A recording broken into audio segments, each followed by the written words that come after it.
자, 여러분들 이어서 또 해보겠습니다.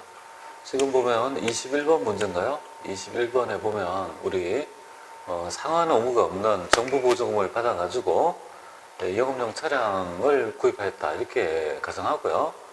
이 정부 보조금은 자산의 장부 금액에서 차감하는 방법으로 이렇게 그러니까 아마 자산차감법에 의해서 회계 처리한다고 했을 때 이 X1년도에 포괄손익계산서에 인식할 감가상각비는 얼마냐 이렇게 얘기하고 있습니다. 그래서 이제 그런 것들은 구할 때 이제 원칙이 있겠죠, 그죠? 그래서 여러분들이 원칙하고 좀 간편법 이렇게 두 가지로 좀 나눠서 좀 해보도록 하겠습니다. 그러면 얘는 지금 여기에 보면 만원 주고 사서 잔존가치가 없으니까 결국은 X1년도에 12월 31일 날 감가상각비를 얼마를 계산하냐면 요 금액은 말 그대로 여기 만원이죠, 그죠? 만원이니까 요 금액은 5년 이렇게 되겠네요, 그죠? 그럼 요 금액은 2,000원 이렇게 되겠다, 그죠? 2,000원 이렇게 해서 감가상각 누계 감누라가 좀 약해요. 2,000원 이렇게 결제를 할 거예요, 그죠? 그리고 이어서 이렇게 우리 회계기준에서는요, 이 우리 감가상각비 있잖아요. 요 금액만큼을 차감하도록 해요. 감가상각비 요만큼을. 그리고 요거 금액만큼의 정부 보조금도 결국 그 가치가 떨어졌다고 봐서 이렇게 할 건데요. 요 금액을 어떻게 구하느냐 하면 요거를 그죠? 어떻게 구하냐 이렇게 구하도록 해요.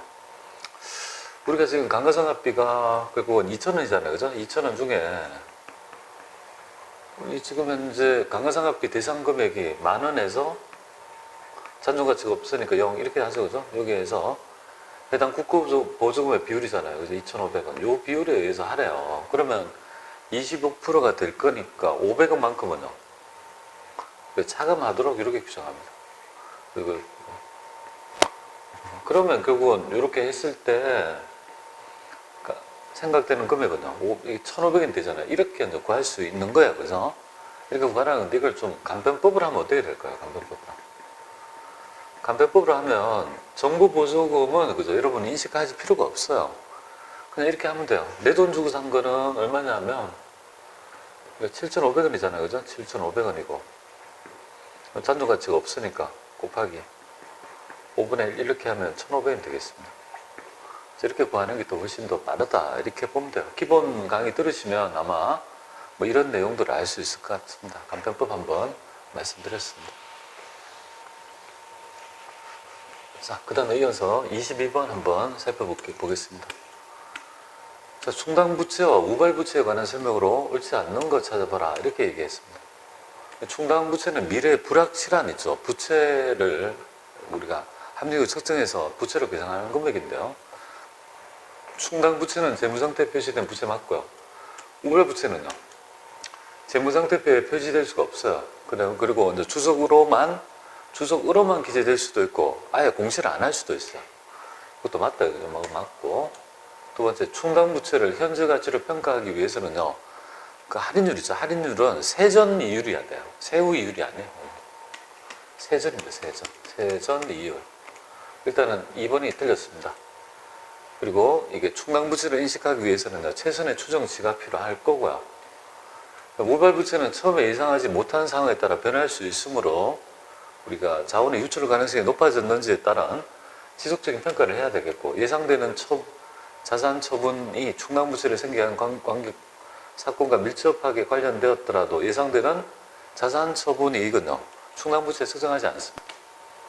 정답은 2번. 이게 세전 이율이다 이렇게 보시면 되겠습니다. 자, 23번 보죠. 미래의 현금을 수취할 계약상의 권리에 해당되는 금융자산과 이에 대응하여 미래의 현금을 지급하게 될 계약상의 의무에 해당되는 금융부채로 옳지 않는 것, 이런 거죠. 선급금하고 전수금은 안 된다 이렇게 보시면 돼요. 네, 아주 일반적인 얘기니까 잘 하실 수 있을 것 같습니다. 자, 24번 보겠습니다. 24번은 말 그대로 우리가 공사 이익을 구해보는 거죠, 그죠? 공사 이익을 구하는 거죠. 그래서 누가 한번 이 자료를 잘 간추릴 필요가 있습니다. 그래서 우리가 X1년도하고 X2년도 여기에 따른 있죠. 그러니까 진행률하고 누적 진행률이죠. 누적 진행률만 구할 수 있으면 그죠? 뭐 어렵지 않을 것 같습니다. 그다음에 여기 공사 이익 그죠? 공사 수익하고 공사 원가 뺀 나머지가 바로 공사 이익이 되겠다 그죠? 공사 이익 이렇게 되고 X 지금 X 2년도니까 X 이걸 물어보는 거네요. 자 얘는 지금 보면 실제 계약원가 발생이니까 이거는요 우리가 누적이 아니라 단기분이에요. 단기 발생한 거예요. 20만 원 발생했죠? 근데 앞으로 60만 원 나갈 거래요. 그러면 누적 진행률은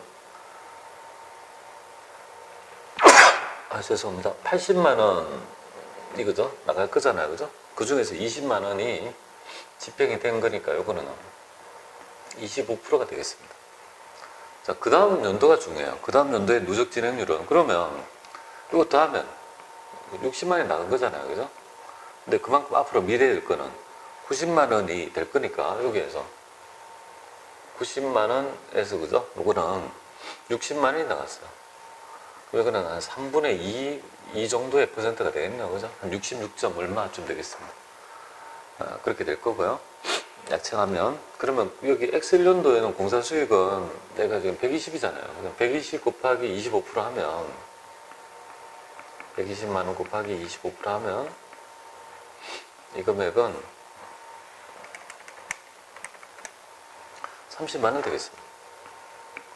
근데 이때 발생한 원가가 20이니까요. 20 빼면 이때 10만 원 이렇게 되죠. 우리가 구하려는 건 X니까. 그럼 얘는 어떻게 구하는 거냐면 해당 120을 전부 다 3분의 2 하면 곱하기 2 나누기 3 하면 그러면 80만 원 돼요. 그죠? 여기 120만 원 곱하기 3분의 2 하고 여기에서 이제까지 누적한 거 30만 원 이렇게 하면 요 금액이 50만 원이 돼요. 그럼 얘는 그죠? 40만 원 인식했으니까 얘도 빼면 어떻게 되겠습니까? 이건 10만 원이 된다 그죠? 정답은 우리가 2번이 되겠습니다. 그래서 어쨌든 이런 우리 계약 수익이랄지 공사 이익을 뽑아낼 때는 누적 진행률을 구해서 구하는 걸 꼭 좀 확인해 보시면 좋을 것 같습니다. 자, 풀어봤고요. 그 다음에 우리 25번 보겠습니다. 자, 단기 순이익을 감소시키는 거래가 아닌 것은 그렇게 나오네요. 뭐 단기 순이익을 감소시키는 거래가 아니라면 그냥 교환 거래를 얘기하는 거죠. 그래서 지금 뭐 현금 지출한 거, 뭐 접대비, 그래서 접대비, 강가상각비, 목유생비, 피부구입비, 영업비용 급여, 요거가 되겠습니다.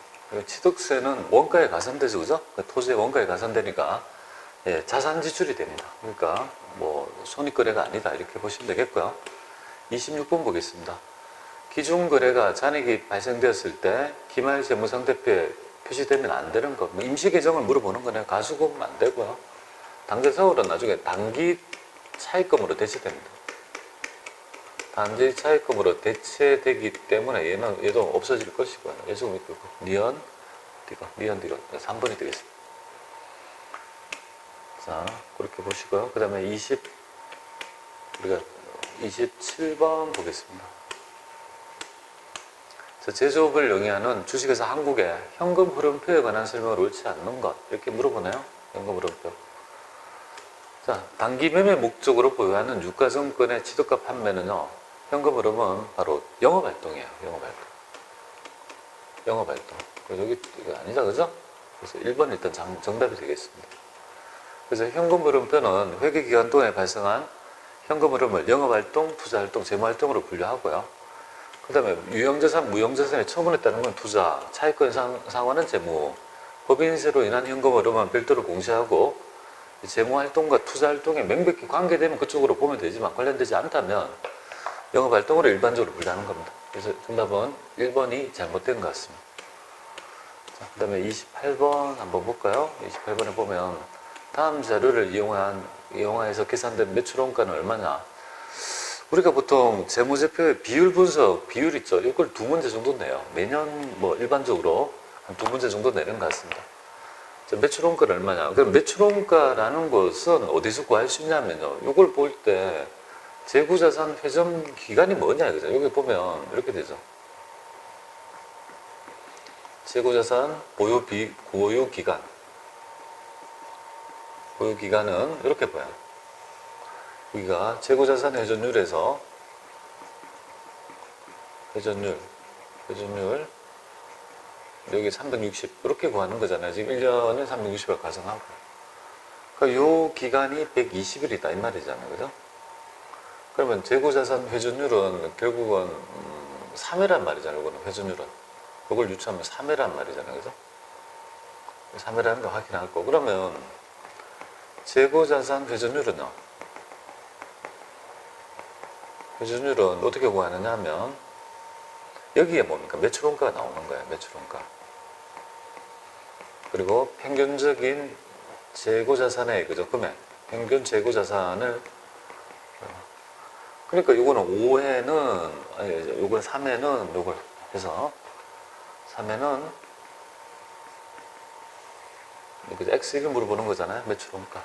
그리고 평균적인 금액은 요거 두 개를 하게 되면 30만 원이 되겠다. 그죠? 여기 나누기 곱하기 2분의 1 하면 평균적 금액은요 15만 원이 되죠. 그러면 15만 원 이렇게 되겠습니다. 결국은 X는 45만 원이 되겠습니다. 그죠? 정답은 3번이 되겠습니다. 이렇게 해서 이 재무 비율을 정확히 좀 알아주시면 좋겠습니다. 자, 그 다음에 우리 29번 한번 보겠습니다. 29번에 보면 얘는 이제 어떤 변화된 있죠. 비율을 이렇게 변화시키려면 어떤 액션을 취해야 되냐 이건데요. 지금 현재 한국의 유동 비율은 150이고 당좌 비율은요 70이다 이렇게 되어 있다. 그죠? 그러니까 한국이 은행으로부터 자금 대출을 받기 위해서 유동 비율이 120%고 당좌 비율이 100%다. 그러면 유동 비율은 내려야 되고 당좌 비율은 올려야 된다는 거잖아요. 그죠? 그럼 유동 비율에 내릴 수 있는 부분은 바로 이렇게 되죠. 유동자산 안에는 유동부채 비율이니까 그럼 여기가 이제 유동 비율이 되잖아요. 그죠? 유동자산은 결국은 당좌하고 뭐야? 재고자산의 비율이잖아요. 그죠? 그러면 유동 비율을 만약에 줄이려 하고 당좌를 올리려면 재고를 팔고 당좌 자산을 올리면 되잖아요. 그럼 당좌가 올라갈 거 아니에요. 그죠? 그러면 여기에서 재고를 줄이고 그죠? 당좌 자산, 현금 등을 올릴 수 있는 방법이 뭐냐 이거잖아요. 기계장치를 현금을 매입하면요. 기계장치는 당연히 그죠? 현금을 나가면 매입하면 당좌가 빠져날 거 아니에요. 그죠? 그럼 이건 안 맞고 단기 차입금 단기 차입금으로. 그러면 여기가 부채가 늘어나면 유동 비율이 더 올라가는 거고 이것도 안 되고 매출 채권을 적금으로 현금한다. 매출 채권도 당좌에 포함되니까 현금으로 해본들 차이가 없어요. 현금, 그죠? 추가 지출하면 현금 비중이 나가잖아요. 그죠? 지금 재고를 판매해서 재고를 줄이고 그러면 재고를 판매하면 현금이 들어올 거 아닙니까? 당좌가 올라가고 그러니까 정답은 5번이 될 것 같습니다. 직관적으로 보면 알 수 있는 부분이다 이렇게 보면 되겠습니다. 자, 그 다음에 이어서 30번 한번 보겠습니다. 자, 지금 얘는 그죠? 사채에 대한 있죠. 뭐 종합적인 문제다 이렇게 보시면 돼요. 그래서 얘는 뭐 지금 X 이걸 물어보는 거네요. 그래요. 뭐 하여튼 뭐 그렇게 뭐 공부하기는 좋은 문제인 것 같아요. 보겠습니다. 사채 회계처리의 일부고 이를 통해서 알 수 있는 내용으로 옳은 것은 이렇게 물어봅니다. 옳은 거 맞는 걸 찾아봐라. 맞는 게 좀 어렵죠, 그죠? 맞는 거. 단 계산된 금액은 얼마다. 사채 금매액은 뭐 1,100만 원이고 이자 지급은 얼마다. 그럼 얘는 뭔가 3년이니까 이 모형은 이렇습니다. 바로 할인 발행이 되겠습니다. 이 모형은 이거잖아요. 그죠? 이렇게 해서, 그죠? 3년 동안의 금액이 처음에는 951, 963이 되지만 만기는 얼마가 되는 거예요? 100만이 되는 모형이잖아요. 그죠? 그럼 우리 그 사채 중에서 가장 중요한 논점은 바로 매기말 있죠, 이게. 요 금액이 부채가 지금 달라지지 않습니까? 부채가 지금 늘어나잖아요. 1차 연도, 2차 연도, 3차 연도에 전부 다 뭡니까? 부채의 가액이 달라지잖아요. 처음에는 요 가액이지만 궁극적으로는 부채가 이 금액이 돼야 되니까 이 금액을 지급해야 될 거니까 지급해도 부채가 매년 변하지 않습니까? 그 변화된 금액을 어떻게 측정할 건가가 이 사채의 가장 중요한 논점이다. 이렇게 보면 돼요. 자, 그러면 여러분들 이미 많이 준비해 보셨는데 이게 아마 유효이자일 텐데, 그러면 표시이자는 바로 이제 액면이자라는 거죠. 10만 원이니까 여기 10%나 된다는 거 알 수 있는 거죠. 그러니까 표시이자는 액면이자니까 10% 준다는 거. 유효이자는요, 상각이니까 이걸 더하게 되면요, 이 금액이 될 거 아니에요, 그죠? 그러면 이 금액을, 그죠? 이 두 개의 금액을 해가지고, 그럼 95만 1,963을 뭐예요?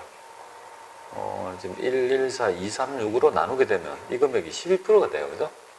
그러니까 유효이자는요, 12%라는 걸 알 수 있는 거고, 이 금액은요, 당연히 114236이 될 거예요, 그죠? 자, 그러면 최초의 금액은 이거였지만, 우리가 여기에 있죠. X1년도 보겠습니다. X1년. 제일 처음에 96951, 963이었다. 963이다. 그런데 여기 요만큼의 빚이 있는 거잖아요. 그죠? 근데 1년을 썼어요.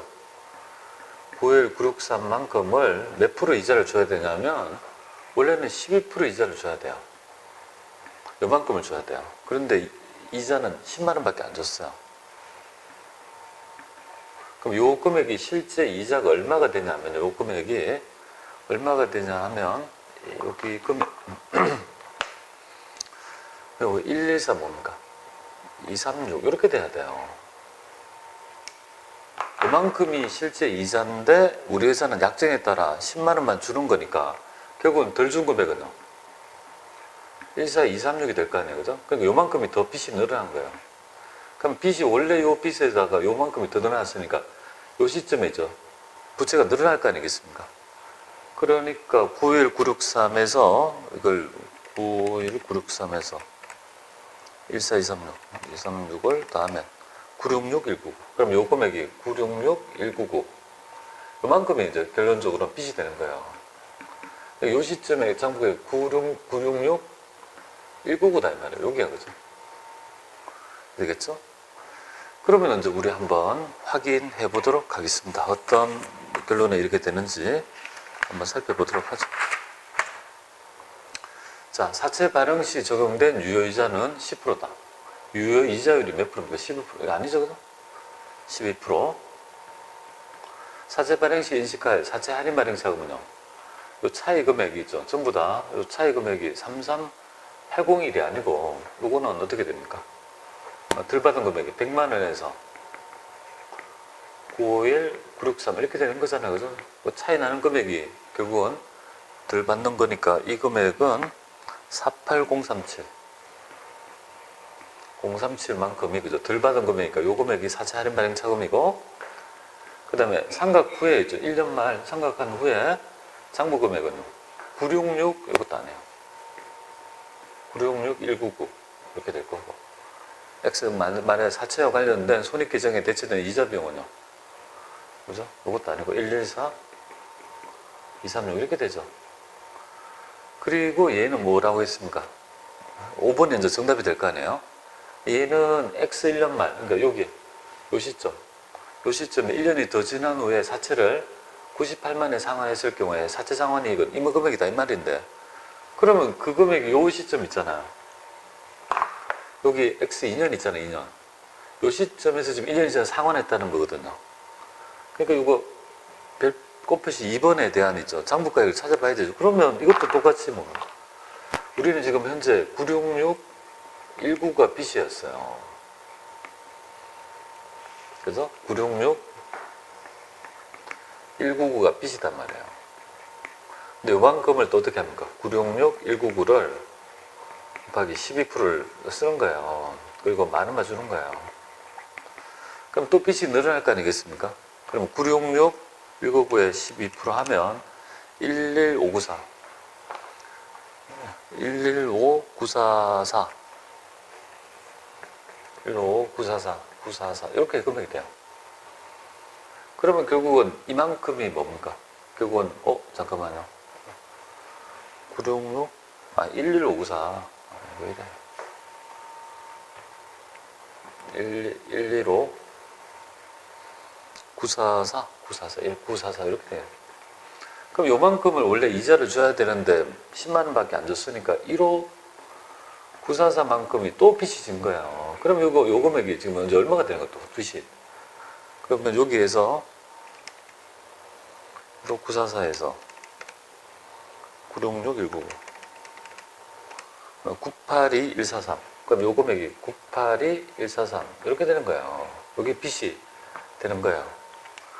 근데 이때 얼마를 상환했다고요? 얼마 줬어요? 상환대가로 상환은요? 상환대가로 98만을 준 거예요. 이 정도의 가치가 있는 부분을 98 주니까 2143만큼 오는 거야. 사채 상환 이익이 나오죠. 그러니까 정답은 2143이다. 그래서 뭐 문제가 뭐 끝에 딱 있다. 그죠? 힘들게. 이 정도를 다 알 수 있다면 완벽하게 사채를 다 이해한다고 보면 되겠습니다. 이 정도를 안다라면 사채 모형은 다 이해할 수 있습니다. 그래서 이거 막 삼각표 그리지 말고 이렇게 접근하시면 그렇게 어렵지 않게 할 수 있을 것 같아요. 자, 그 다음에 31번 볼게요. 영업활동 현금 흐름으로 해서, 그죠? 5만원일 경우에 다음 자료를 기초로 당기순을 계산하면 이렇게 되어 있습니다. 우리는 여기에서 발생주에 따른, 그죠? 발생주에 따른 당기순위, 근데 현금주에 따른 당기순위 이렇게 되죠. 그죠? 현금주에 따른 당기순위. 그런데 이렇게 올라갈 때는요, 이렇게 할 때는 여기 이렇게 부호가 반대다 이렇게 보시면 돼요. 지금 물어보는 부분은 발생주에 따른 당기순위 X를 물어보는 거잖아요. 얘가 50만이다 이 말이잖아요. 그러면 이걸 할 때 여러분들은 제가 가르쳐 드렸던 있죠. 이 정감을 가지고 여기에 반영을 하고 그 다음에 이쪽을 물어보는 거니까 이쪽으로 가야 되니까 반대로 부호를 하시면 돼요. 자, 현금 흐름표 한번 보죠. 매출액이 증가하면요. 좋아졌죠, 그죠? 좋아진 거는 빼고요. 나빠진 건 더 한다고 했습니다. 그러면 얘는요. 여기 부호를 다 해볼게요.